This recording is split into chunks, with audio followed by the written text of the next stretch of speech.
নমস্কার। আগামী 9 অক্টোবর মহাষষ্ঠী। বেশিরভাগ বাঙালি ওই দিনটাকেই বেছে নেয় পুজোয় বেড়াতে যাওয়ার জন্য।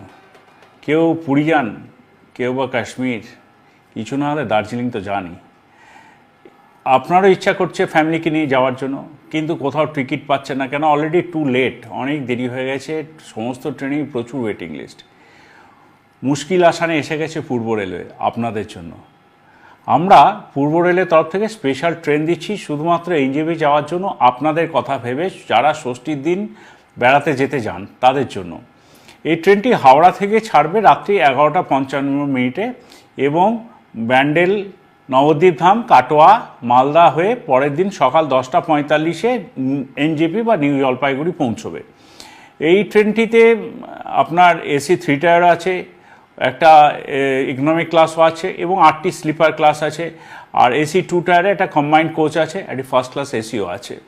তো ফেরার সময় তো যারা অলরেডি ধরুন দার্জিলিংয়ে আছেন, এনজেপিতে আছেন, তারাও যদি এখন পুজোতে কলকাতায় আসতে চান তাদের জন্য মানে স্পেশাল ট্রেন থাকছে।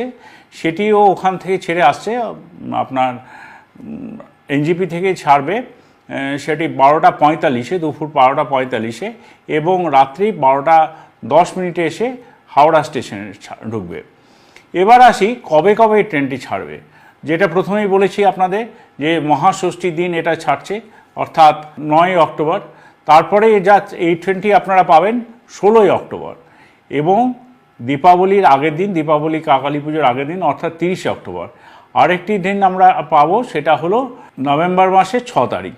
এই 4 দিন এই স্পেশাল ট্রেনটি প্রত্যেক বুধবার রাত্রি 11:55 হাওড়া স্টেশন থেকে ছেড়ে যাবে। আর বৃহস্পতিবার দিন এনজেপি থেকে ছেড়ে আসবে। যারা বৃহস্পতিবার দিন মানে ধরুন এনজেপিতে আছেন বা গেছেন, এক সপ্তাহ ঘুরে টুরে ফিরে আসতে চান কলকাতার জন্য, তারাও তো অনেকে টিকিট পাচ্ছিলেন না, তাদের জন্য এই ব্যবস্থাটা থাকলো। সেটি এনজেপি থেকে ছেড়ে আসবে অক্টোবরের 10 তারিখ, অর্থাৎ মহাসপ্তমীর দিন, 17 তারিখ এবং 31 তারিখ অক্টোবরের। আর নভেম্বরে আসছে ওটি 7 তারিখ। ধন্যবাদ।